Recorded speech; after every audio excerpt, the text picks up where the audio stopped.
everyone, Gemini Shadowcat here, and I'm doing another League of Legends champion review, this time for Bard, aka the Lost Studio Ghibli character.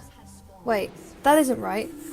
No Face, Dynasty Baymax, got it. Bard, aka the Wandering Caretaker. So, if you're hoping for a review that doesn't keep on referencing Studio Ghibli, then I'm sorry, but it's going to happen a lot. So, this Princess Mononoke Elder is actually a pretty cool character. For the first time in quite a while, League of Legends have actually created a character with only one set of abilities rather than two to toggle through. And it actually feels like a classic character too, which is great. The sounds Bard emits are peaceful, and there's some sense of fluidity to him as well that most champions lack. There are currently two skins for him, Elderwood Bard and Classic Bard.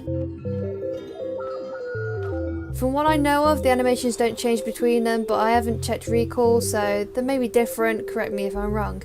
Anyway, on to Bard's abilities. I'll start off with his passive, as I do with all my reviews. Traveller's Call is actually a very unique thing. It has two sides to it, one that involves collecting chimes and one that involves his meeps. Those cute little minion things Bard has. Chimes are found all across the map, marked with little yellow wisps. They spawn just about everywhere, in the jungle, which by the way you can use as an excuse to say that you're chime hunting, in lanes, bushes, and sometimes they even spawn in front of you. As you run through each one, you'll gain a little burst of speed, which can be stacked up to 5 times. This is actually a great way to chase your foes or get away from them. Bard's meeps grant Bard extra firepower.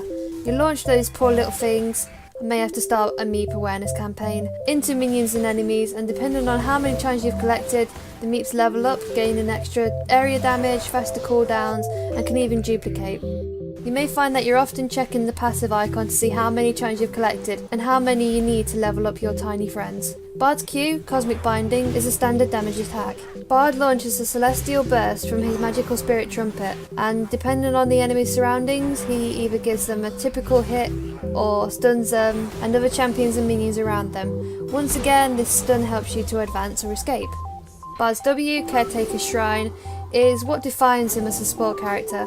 However, it's actually his weakest ability. Bard can place up to 3 stone discs, either around the area or straight onto wounded enemies, and even yourself. Just to let you know, the shrines don't act as trinkets, so any advancing enemy can still sneak up on you. These shrines can also be destroyed by other enemies. It also gives you a little burst of speed, so you know the drill, kill or survive. Magical Journey, Bard's E, is probably my favourite ability. This is actually quite unique and is one of the best things to use for Bard's new motto apparently, fight or flight.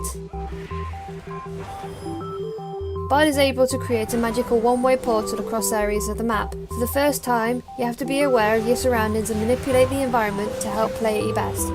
Or you can be like me and have no sense of what lies ahead. Seriously, make sure you know where you're blowing your trumpet towards, because you could make that situation 10 times worse. Also, not only can you and your teammates clear large sections of the jungle, I'm not even kidding, you travel the whole way of that thing, and it goes pretty high speed as well. You can clear walls and turrets, because why not? Finally, his R ability, Tempered Fate, or as I like to call it, Unwanted Zonya's Hourglass, freezes everything in the surrounding area. It puts a temporary, untargetable stop on both enemies and allies, minions, turrets, which is awesome by the way, and even yourself. Be sure not to make it a karmic thing and accidentally freeze yourself, unless you really have to in a life or death situation. Also, don't be a troll and get your allies killed. Just no. Once again, it's fight or flight. The ability is one of the greatest ones if you're in an open area, which brings me to this. Bard's Magical Journey is going to be useless on a route. Granted, he and his other allies can go through turrets, but there really is no point. As a support character, you can help sustain your teammates and send them on a whimsical journey across celestial planes, helping them out of sticky situations, etc. But as his healing ability kind of lacks, this kind of lets Bard down. Nonetheless, Bard is a late game character, and he can eventually trudge through the lanes by himself, but at a very slow pace. Regarding items, choose your typical support items and maybe a little bit of tanky stuff too. Overall, I think Bard's pretty cool. He's undoubtedly one of the sweetest looking champions, and I can't help but mention the awesomeness of his little meeps. I love his vibe and his chimey ways too. However, although his abilities are thought out carefully and are quite unique, they sort of lack the power and effectiveness when aiding allies in battle, or at least ones who want to stay and fight anyway. As I mentioned at the start, I like how original he feels too. Anyway, that's my opinion and I'd like to hear your feedback on Bard. But until then, I will see you in the future.